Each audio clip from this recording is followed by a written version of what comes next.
the main reason for my running away was because of my amount of participation in dropping acid. And I started when I was about 16, and I could, at the beginning I could still live going to school and more or less living within the structure of society.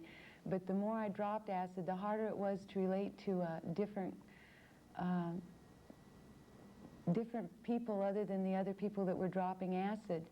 And so slowly, you know, it was like all of the hippies were migrating to areas where they felt comfortable with one another. Could it have been other children? I think at the time it could have been a lot of other children. I've had a lot of different women I've met that have been inside that have told me that they were really glad that they didn't run into Charlie, because they too would have been there. You know, it was, I don't feel like I was any different in that way. I think a lot of parents also were concerned with the idea that it could have been their children. Oh, I was taking LSD.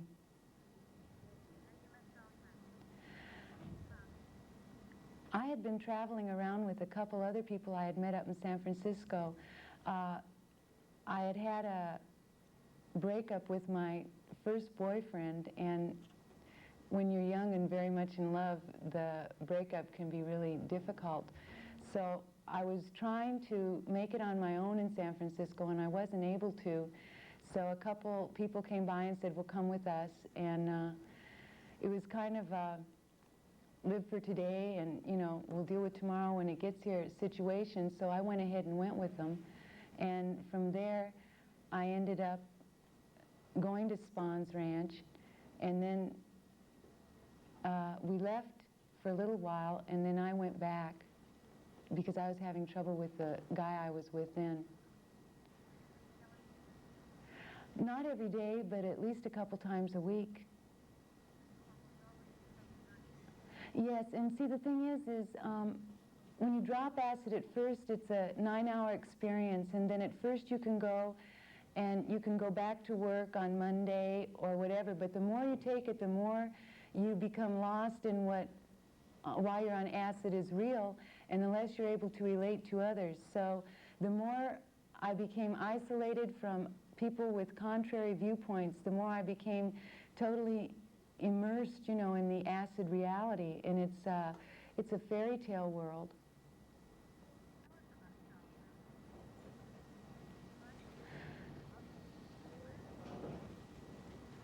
When I first met him, he was kind of upset that I was there because I had been with a friend of his, and he was frightened that my being or staying at the ranch would come between him and this other fellow. But on the whole, he was a very dominant person. Sometimes he was nice and sometimes he wasn't. More than anything else, though, he was the only one that any of us ever felt knew that he knew what he was doing.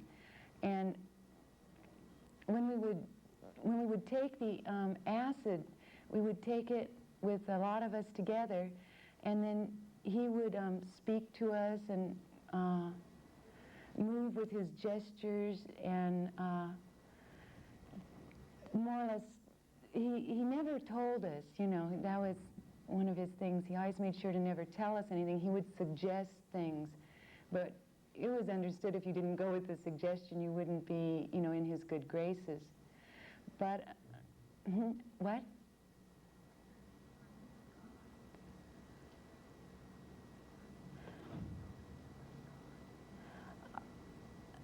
Well, a lot of I guess so. I admired him, and I really became dependent on him and his moods of the day, and what he would, well, some of the girls, see, would suggest to other people that he was Jesus Christ, and then what he would do is he'd go on a big thing about how he didn't want anyone to call him Jesus Christ because, you know, they crucified him. So in a way, I think that he would have, you know, feed it to certain people who would give it to others and then deny it, you know. Do you understand what I'm saying? Well, Charlie was always very careful that no one could put definite things on him, that he always protected himself in different ways. I think that at one point I really believed he was Jesus Christ. Yes, you know, no. We went to bed together a couple times, but, you know, I didn't consider him a lover. Huh? Oh, that's all right. I forgot what I was going to say.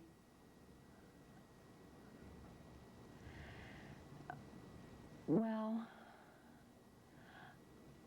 I feel like I was a pawn in whatever his scheme was. I'm glad that I will never again have to see him. And I try not to hold a lot of hatred for him, because to me, if you hate someone, that's also having a lot of emotions. And I'm trying to put it into myself that that was just a part of my life that's gone. And I'm trying to keep, you know, to be able to live from that point on without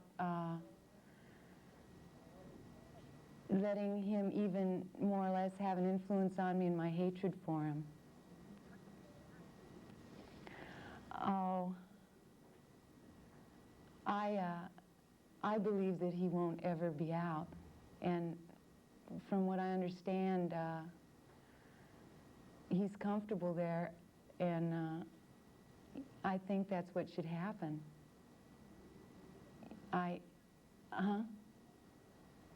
Yes? No. Yes, I remember it. But, I was just going to tell you that I'm not able to speak of it right now. Yes.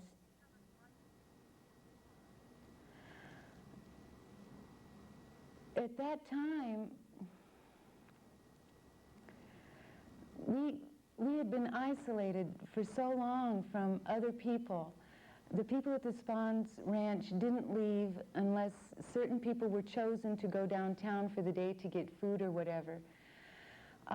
It became a condensed amount of group programming and thinking. And at the time, it was supposed to help people.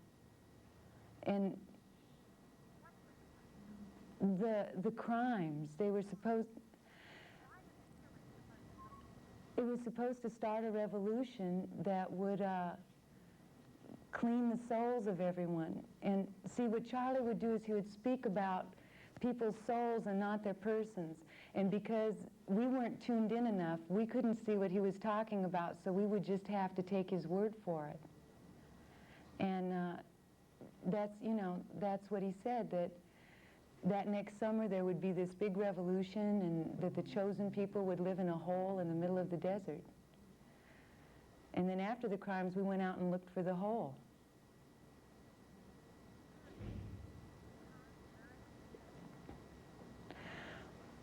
Well, I had been taught then that there was no such thing as death, and it's hard for me to speak of it now because I'm back to my normal way of thinking, and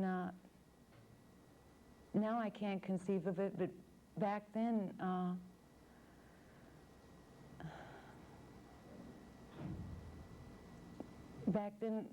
it wasn't supposed to mean anything. Death wasn't to mean anything.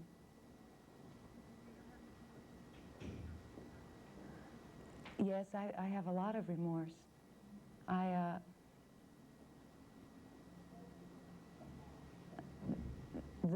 It's something that I know I'll be living with the rest of my life, and I'm very sorry.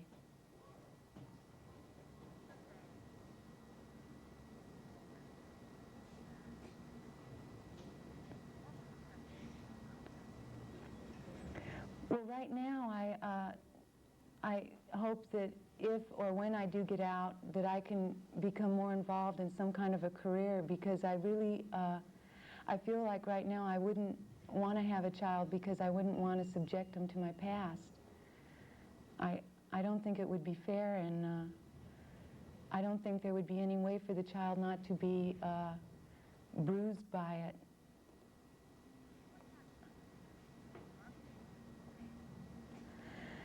Well, when I first got there, I was on death row. And the only people we could write at that point in time was our immediate families, each of us. And for about 2 years, we could only write immediate family and people that, like, I had known prior. So those were my old high school friends. And they all started talking with me and trying to help me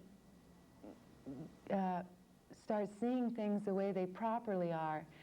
And after the death penalty was abolished, I stayed in that unit for another, well, I ended up doing about 4.5 years in isolation with my co-defendants. And I had a good psychiatrist that came back and spoke to me just about every day. And like I say, my family and my friends were really good about helping me to reorganize myself.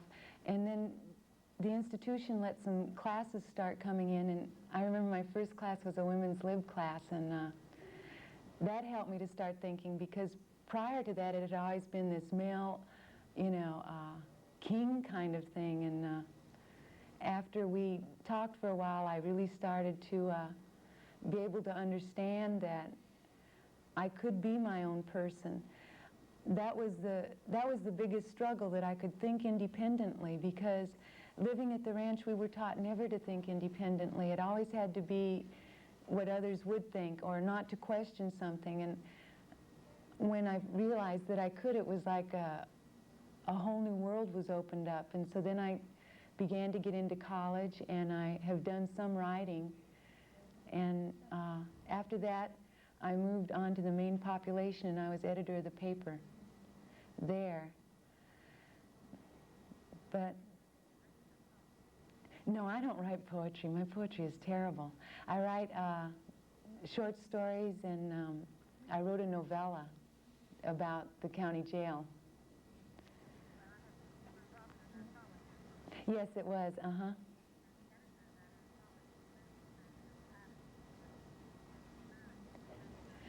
We had romance, and we still write, but the idea of being married right now, I don't know, I think that the proper thing to do would be to see, do we enjoy each other as much in person as we did in letters. Oh, we met, but meeting someone and being around them all the time are two different things, I think. He works in his own publishing company now. He publishes prisoners' works.